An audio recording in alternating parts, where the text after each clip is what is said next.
Muy buenas tardes. Como el doctor Bello decía, muchas gracias por acompañarnos. Muchas gracias por compartir este tiempo. Hace más o menos 15 años mi profesor Luis Alberto Ramírez me puso una charla de densitometría. Yo le dije, yo de osteoporosis no hablo porque de eso no hablamos los reumatólogos. El doctor entendió, yo di la charla y aquí estoy 15 años después hablando de este tema. Era muy conservador, muy diplomático. El tema que me corresponde hoy es el tema de enfoque del paciente de osteoporosis de alto riesgo. Para comenzar, como siempre, les quiero comentar esta diapositiva. A todos cuando se entrenan en medicina interna nos generan pánico con infarto.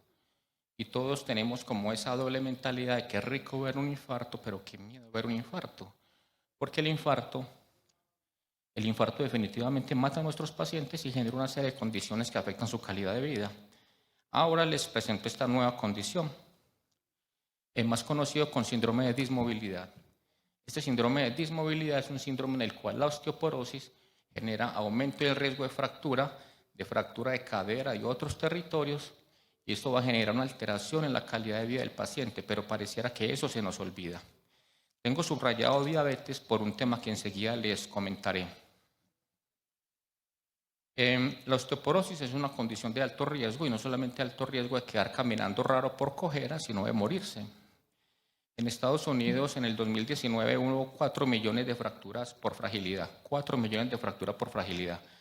Recuerden que 4 millones de fracturas por fragilidad, y en el mejor centro, o sea, uno teniendo Surapolis en Medellín, tiene una mortalidad del 25%, el 50% quedan con limitación y solamente un 25% quedan como vivían antes. Colocan 4%. Los días de vida perdidos por osteoporosis y fractura son 2.5 millones, o sea que los días perdidos por fractura por osteoporosis son superiores a artritis, a hipertensión, superiores a diabetes.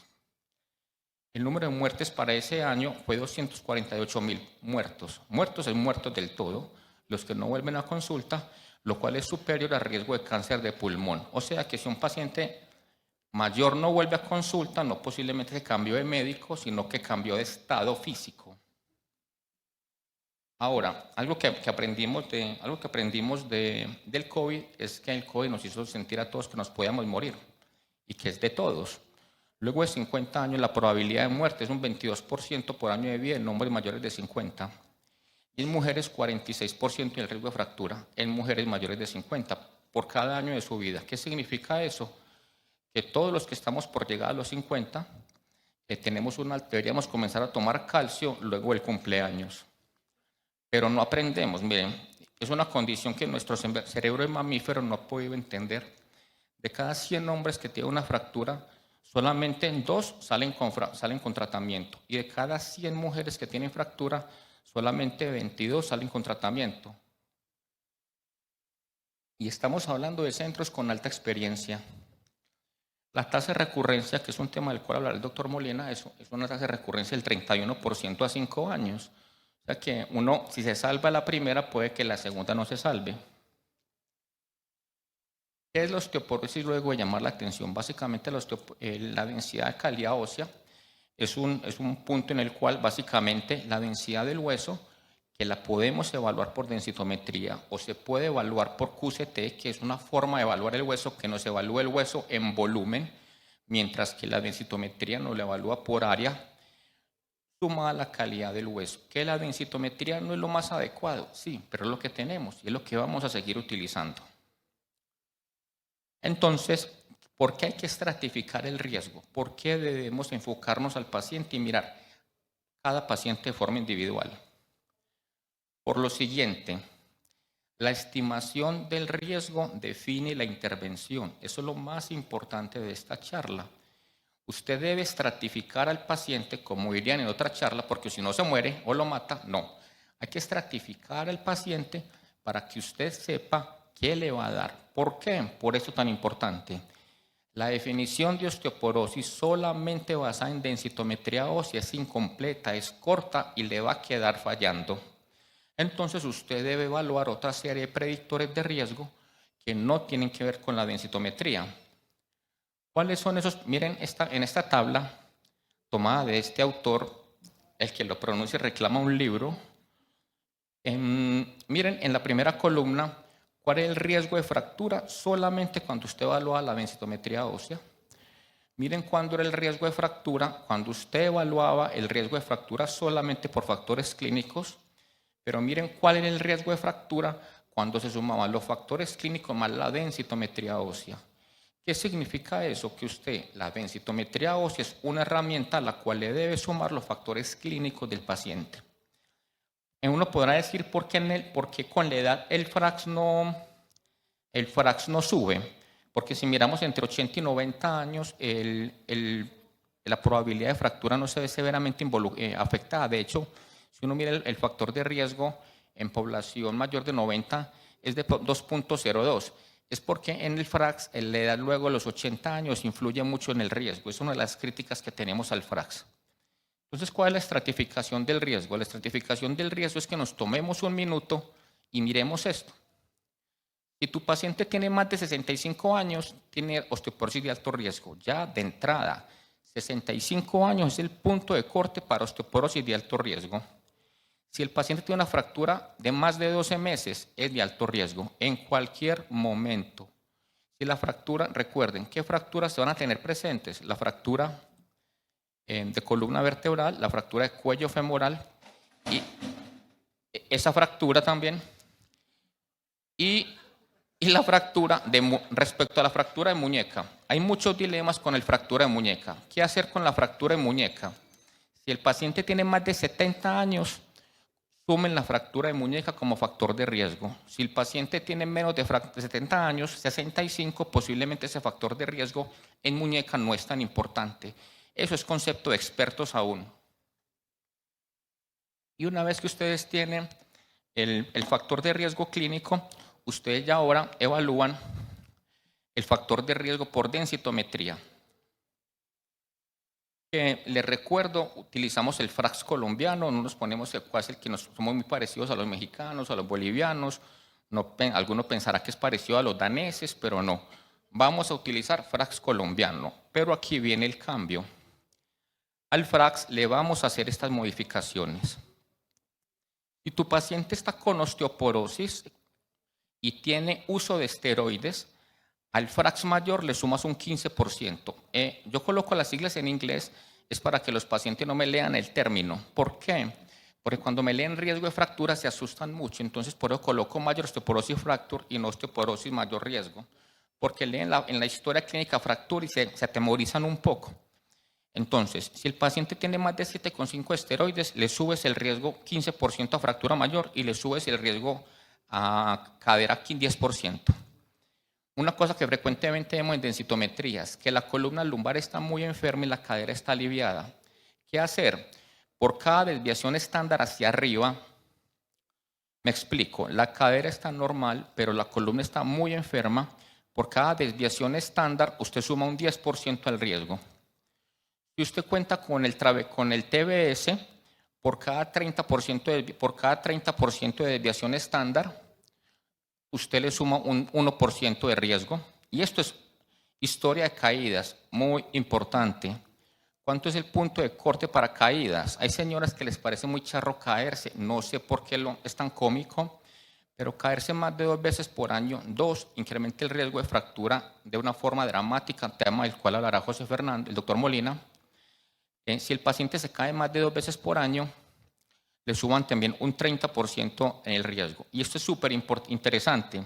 Si el paciente tiene osteoporosis, y ustedes recuerdan en el FRAX aparece artritis reumatoide.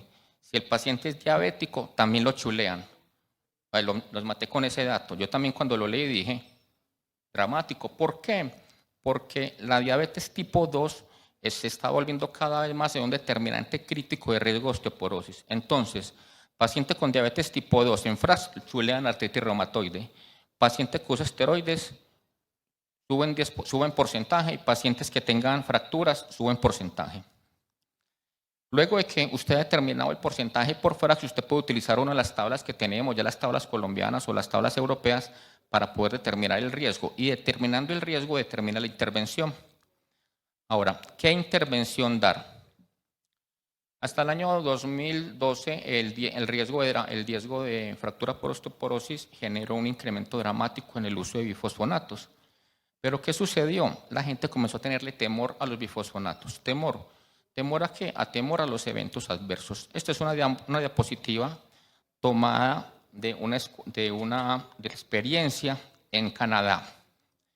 En Canadá es más fácil usted morir por una herida por arma de fuego, es más fácil morir por un accidente de tránsito que experimentar una lesión por necrosis de mandíbula o una lesión por bifosfonatos. Nosotros acá en Colombia hicimos una revisión del tema con odontólogos y con el grupo de San Vicente. Encontramos odontólogos que habían visto 70 osteonecrosis de mandíbula. Para uno ver 70 osteonecrosis de mandíbula tiene que haber visto más o menos 3 millones de pacientes con osteoporosis. O sea que el doctor trabaja bastante. Eso no le cuadra a uno. De pronto osteonecrosis de mandíbula es un término mal definido. ¿Qué es osteonecrosis de mandíbula? A todos nos pasa que tenía el endronato y se me cayó una muela, se me cayó el puente. No, eso no es osteonecrosis. Osteonecrosis son pacientes sometidos a cirugías de intervención del hueso, que luego de 6 semanas el hueso no cicatriza. Eso no es que se me cayó la calza, ¿ya? Porque los odontólogos tienen como esa tendencia. Ahora, ¿qué hacer con estos pacientes? Estratificar el riesgo, que no es tan complejo. Y después de estratificar el riesgo, usted debe definir qué intervención da. Generalmente, alto riesgo, bifosfonatos y denosumab. Muy alto riesgo, osteoformadores. ¿Cuál es la razón para esto? Es un tema, de pronto voy a repetir esta información varias veces. Cuando tú miras los estudios de zoledrónico y miras los estudios de denosumab, al terminar el estudio, el promedio de edad en denosumab era superior a 75 años y el estudio en zoledrónico era superior a 70. Conclusión, la mayoría ya eran pacientes de alto riesgo. A continuación les presento este estudio, es el estudio tradicional, se llama el estudio Horizon, es el estudio de zoledrónico, es un estudio a 9 años, pero traigo la intervención a 6 años. Es un estudio placebo controlado, el primero en los cuales los pacientes fueron comparados de placebo versus zoledrónico. Es un estudio conocido, pero lo traigo para puntualizar una cosa. Primero, al paciente que usted selecciona para zoledrónico, mínimo le debe dar 3 años. Si después del primer año el paciente mejoró, qué bueno por el paciente, le faltan 2. Pero vemos pacientes que luego de un año mejoraron y le suspenden el zoledrónico. Entonces, 2 es igual que 0, 1 es igual que 0, pero 3 es bien. Luego, usted puede llevar al paciente hasta 6 años. 6 no es mejor que, 6 es mejor, es igual que 7, 6 es igual que 8, o sea, el tratamiento con zoledrónico usted se lo va a dar mínimo 3, máximo 6 años. Las vacaciones óseas que ahora están de moda son como la prestación de servicios, las vacaciones no son obligatorias. No tenemos que mandar a todo el paciente a vacaciones. Hay pacientes para vacaciones y pacientes que no son para vacaciones. Para puntualizar algo que no es el tema de hoy, si su paciente tiene más de 75 años, ya no va a vacaciones. Por bien que esté, no va a vacaciones óseas porque tiene más riesgo de fracturas. Pero el Horizon nos enseñó otras cosas. Primero, que había que darlo mínimo 3 años. Segundo, que disminuye el riesgo de fractura de cadera.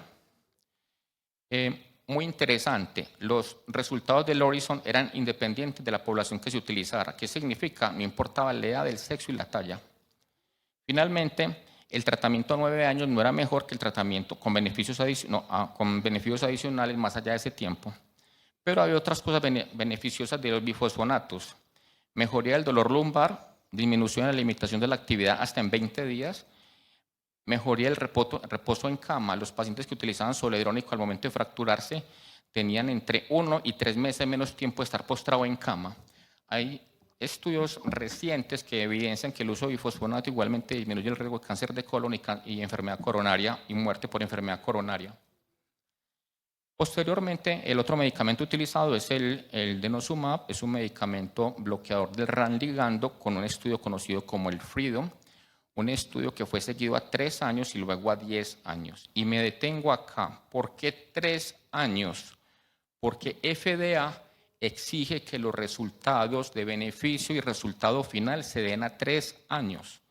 Si luego de 3 años el medicamento no sirvió, el medicamento debe ser retirado de la línea de investigación, pero no es porque el medicamento se dé 3 años, sino porque la FDA exige que sean 3 años. Luego de 3 años hacen la extensión del estudio y encuentran que el denosumab es altamente efectivo, hay ganancia en la densidad mineral ósea en todos los segmentos, es densidad mineral ósea tanto en columna lumbar como en cadera total y por supuesto hay una disminución en el riesgo de fracturas. Una de las grandes fortalezas del denosumab es que más es mejor, no soporta el efecto placebo, el efecto plató que experimentan los bifosfonatos, y dar más posiblemente es mejor, sin incremento en el número de eventos adversos. El número de osteonecrosis de mandíbula en 7.800 pacientes fueron 3 pacientes y el número de fractura de fémur fueron 15 pacientes. O sea que el riesgo no se suma. Ahora, ¿qué hacer cuando lleguemos a los 10 años? Porque hay pacientes que ya están cerquita a los 8 años. ¿Yo qué voy a saber? No sabemos. Pero hay una publicación reciente que sugiere que por qué no seguir dándolo. ¿Cuál es la razón de seguir dándolo? Que cuando analizan las curvas de extensión y analizan los eventos adversos, hay autores que dicen que dar 10 años y dar 11 o dar 12 no incrementa el número de eventos adversos, pero posiblemente la ganancia de ósea basada en las curvas seguiría mejorando. Y ahora viene, entonces, ¿en quién elegir denosumab? Si bien el denosumab y zoledrónico son medicamentos para pacientes de alto riesgo, les dejo la diapositiva para la foto, en los cuales algunos pacientes podrían tener más beneficio con la intervención. Ahora, uno podrá decir, esto es lo que siempre hemos dicho, sí, vamos a hablar de un tema nuevo que se llama terapia combinada. La terapia combinada no es un tema nuevo, consiste en combinar un osteoformador como teriparatide más un bifosfonato. No es un tema nuevo, lo viene trabajando Felicia Cosman desde el 2010.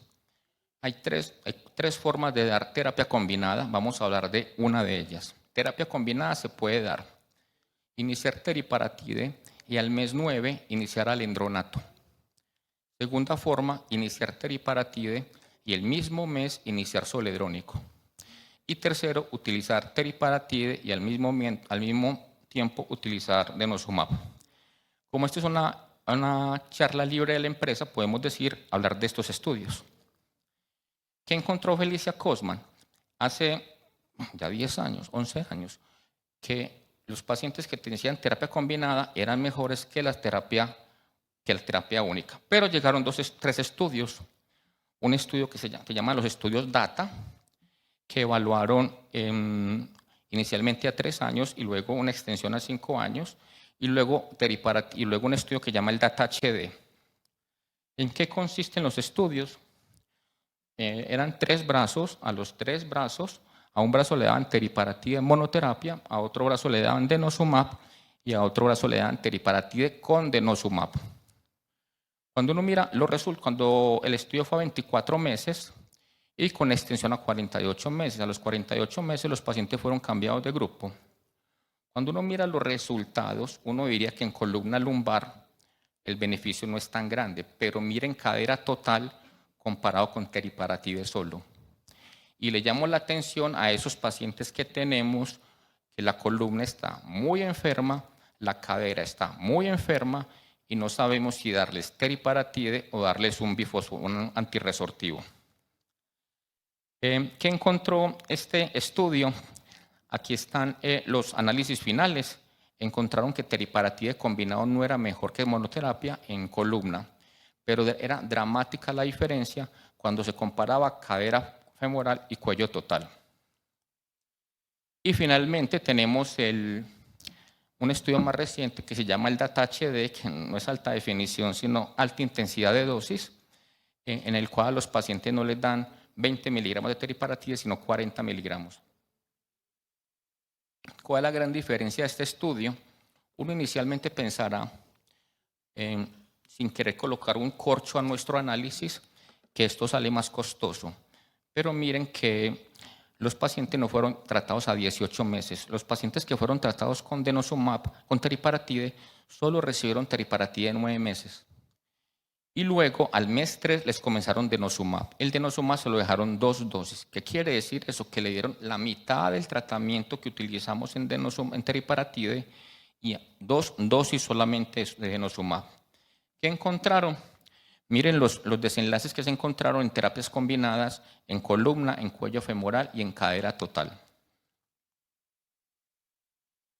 Esto es un análisis de volumetría. Volumetría es un análisis en los cuales a sus pacientes le hicieron tomografía cuantitativa para evaluar la resistencia del hueso a fractura. ¿Cuál es el resultado del análisis de volumetría? Que los pacientes con análisis que recibían terapia combinada tenían más resistencia a la carga de compresión axial. Eso en español significa que cuando tomaban los pacientes y los llevan a modelos matemáticos que se llaman modelos de análisis finito, los pacientes que tenían terapia combinada no se fracturan más. Para algunos epidemiólogos, doctor Pinto, me están diciendo que de dónde sale la teoría de que se fracturan menos si el estudio no fue con esa meta. ¿De dónde sale esa teoría? De esto. Black en el 2018 tomó una serie de más de 80,000 pacientes y solo les evaluó la densidad mineral ósea. Y encontró que la densidad mineral ósea era el responsable del 69% de las fracturas vertebrales y del 74% de las fracturas vertebrales. ¿Qué significa? Que uno podría decir, si tiene pensamientos abiertos, que la terapia combinada definitivamente podría llegar a ser un beneficio a largo plazo en pacientes de muy alto riesgo. Ya para terminar, los autores del estudio hablan sobre la posibilidad de que Lilly esté produciendo teriparatide de 40 microgramos por dosis para aplicar solamente por 10 meses. Pero es un análisis que queda pendiente. Entonces, para terminar, es una de las condiciones de mayor morbimortalidad en el mundo. Tenía pensado 20 minutos. En 20 minutos, que son 1.200 segundos, ha habido una fractura cada 3 segundos. Para que no hagamos cálculos, fueron 400 fracturas, 450 mientras yo hablé. De las 450, 90 fueron de cadera. O sea que mientras yo hablé, más o menos 40 personas se murieron por osteoporosis en el mundo. Esa es la catástrofe que vimos por osteoporosis. Hay que estratificar al paciente. No todos los pacientes son para alendronato, no todos son para zoledrónico. Recuerden que si usan zoledrónico son mínimo 3 años, máximo 6. Y si usan denosumab, el término de vacaciones óseas con denosumab o suspender el denosumab es un tema que es un poco más amplio de discutir, que no es imposible, pero no es para todo el mundo. Muchísimas gracias.